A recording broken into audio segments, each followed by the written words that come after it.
Well, first of all, you shot for a long time, and I presume you collected an awful lot of footage. But was it hard for you to find your narrative, or was it obvious from the start what that was going to be? It was never obvious from the start. It was a film which happened because I met two people. It wasn't something I was knocking on their door looking to do initially. But once I had met at a wedding, two Quinn McDonough brothers, it was always going to be following at least one or two of them through this whole world. That was the idea, at least, from early on. And that really was the way the film turned out structurally. It ended up being a film which traced 12 years in the lives of these two men.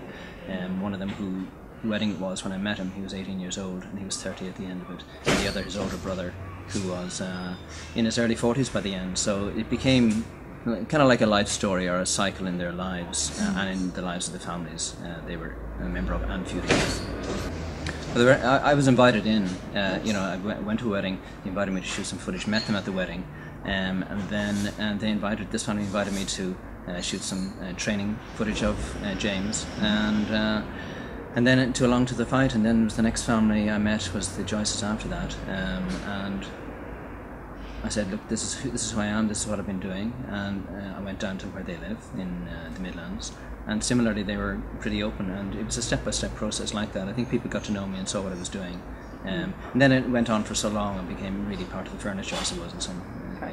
Really, fair fights, as travellers call them, are quite similar to 19th century prize fights, which would be bare knuckle, which would go on for a long time, and which would be very often outdoors.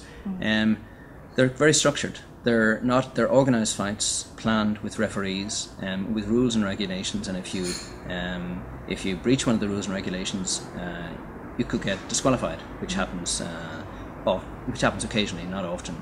The referees there are two referees. Each family brings a referee to a fight to represent them, really, and they have to show fair play, as they call it.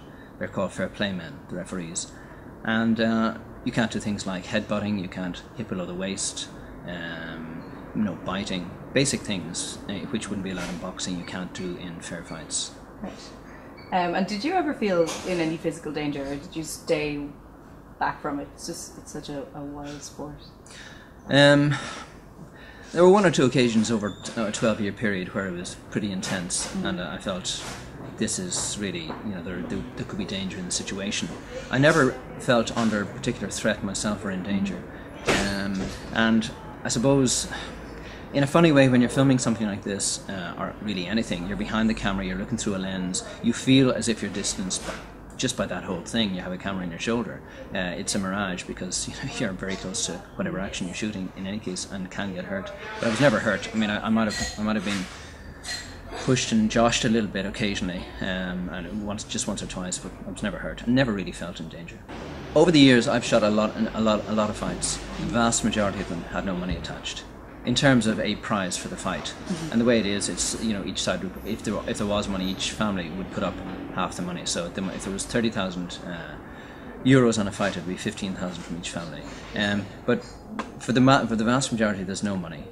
There might be side bets between people, which I wouldn't know about. But occasionally there's money, and occasionally there isn't. And when there is money, it can be quite large, and has been in the film. Certainly became quite a lot at the end of it. Do you think that money ever drove them to fighting?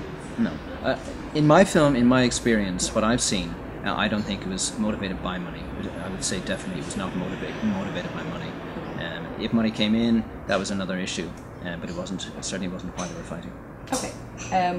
In Sundance, I believe Knuckle sold to HBO for a TV series? Well, there was a lot of interest. What happened before Sundance, the week before, there was publicity about the film, and there was a lot of interest in LA even before Sundance happened, and there were various people who were interested in viewing it. Lots of people wanted to view it in the viewing session, and then there was interest afterwards, and so at the stage it's at now is we are developing, in development potentially for a series, but as people probably know, it's a very slow process. It's step by step, and we're at the early stages still. Sundance, obviously, they reacted really well to it. And do you think that there is an understanding of this away from Ireland? Obviously, did you find that surprising? Well, the one thing that I got from an American audience, and I've been to 2 festivals in America and 1 in Canada now, and it's a similar thing. Surprising to me was that there was people weren't really that familiar with who Irish travellers were, and I assumed they just made an assumption they would have been. The fair fighting itself, yeah, that wasn't known. That wouldn't have been known. It would have been a tradition and a part of the culture which they wouldn't have been aware of. So it was pretty fresh to them, and I think pretty surprising to them. But I mean, it was very good reaction from the audience in Sundance. The way it works in Sundance is the film is the festival's a 10-day festival or so, and you show your film on 6 or 7 times. So you have repeat audiences and repeat screenings, and yeah, it's really good reaction. I mean, it was what, 10, 12 years that you were? Yeah, I started. The first fight I did was November 1997. Although I'd met them before that, so I started shooting before that, a little bit before that, and the climactic fight in the film, which wasn't quite the end of the shooting, but the climactic fight was 2007, and that was in England, and a little bit of shooting after that, so between 10 and 12 years, you could say. And when you showed, I presume you showed them the film when it was completed, what was the reaction to it? The reaction of all the travellers have seen it to date, and there'll be a lot more seeing it over the next week or 2 or 3. Has been really that this is a film which explores this situation over a period of time, and it represents essentially the truth, what happened over that period. And I mean, that's the main thing. That there was no, it wasn't a quickie thing. I wasn't trying to manipulate anything, and that's the reaction I got from them, which is good. And also, people have enjoyed it as a film. Where I go in the future, completely, who knows? I'd like to make features. I'd like to, certainly lots of other documentary ideas are floating around now, so who knows what will happen in the future. I'd like to write as well, so it could be a whole mixed bag.